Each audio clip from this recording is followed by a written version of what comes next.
Explain like I'm 5. What is keeping us from anchoring a cable to Earth's surface and tethering a platform in space?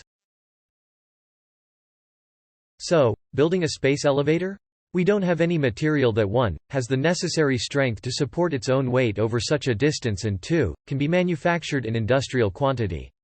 There are materials like graphene and carbon nanotubes that on paper have the necessary tensile strength, but they exist in small quantities in laboratories, not as cables long enough to reach 40,000 km up to geostationary orbit.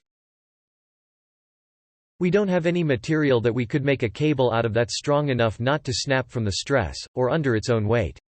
Believe me, there are scientists and engineers trying to figure out how to do this, but science isn't magic and we still have to obey the laws of physics and chemistry.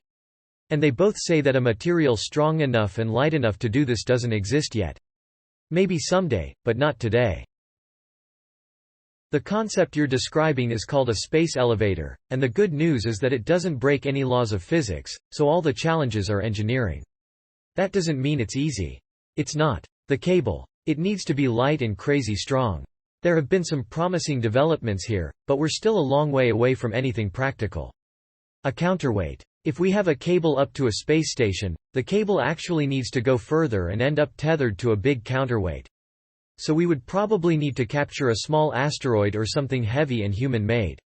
Add concerns about space debris and terrorism. Fun fact, if broken, the cable would fall and encircle the Earth 2.5 times the launch platform would probably be at the equator and on the ocean. Getting stuff into space is the hardest and most expensive part of the process.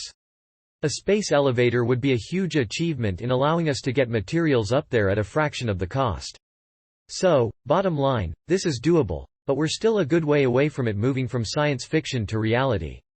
This is a huge, difficult, expensive project with technology that has yet to be invented, but I'm very optimistic that we could see something in my lifetime.